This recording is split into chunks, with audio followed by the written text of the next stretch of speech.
High friends, welcome to cricket Telugu YouTube channel. Friends, West Indies USA వేదికలుగా ఈ ఏడాది June 1 నుంచి ప్రారంభం కానున్న టీ20 వరల్డ్ కప్కు ముందు భారత క్రికెట్ కంట్రోల్ బోర్డు బీసీసీఐ తమ స్టార్ ఆటగాడైన విరాట్ కోహ్లీ విషయంలో కఠిన నిర్ణయం తీసుకున్నట్లు తెలుస్తోంది.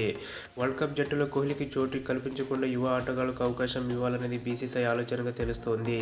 కోహ్లీ బ్యాటింగ్ శైలి వెస్టిండీస్లోని స్లో పిచ్లకు సెట్ కాదని, అందుకే రన్ మిషన్పై వేటు వేయాలని బీసీసీఐ భావిస్తున్నట్లు సమాచారం. వన్టీ ఫార్మాట్లో కోహ్లీ ప్రదర్శన పట్ల బీసీసీఐ సంతృప్తిగా లేదని, అందుకే కోహ్లీని తప్పించి అతని స్థానంలో యువ ఆటగాళ్లకు అవకాశం కల్పించాలని భావిస్తుందట.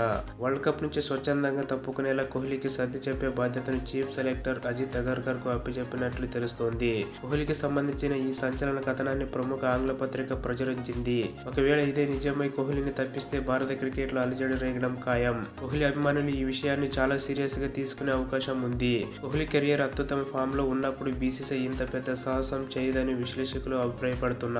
వరల్డ్ కప్ కు ముందు జరిగే ఐపీఎల్ లో కోహ్లీ సత్తా చాటితే అప్పుడు బీసీసీఐ ఏ నిర్ణయం తీసుకుంటుందో వేచి చూడాలి. ఓకే ఫ్రెండ్స్, ఈ వీడియోకి లైక్ చేయండి. మరిన్ని వీడియోస్ కోసం ఛానల్ ని సబ్స్క్రైబ్ చేయండి. Thank you for watching.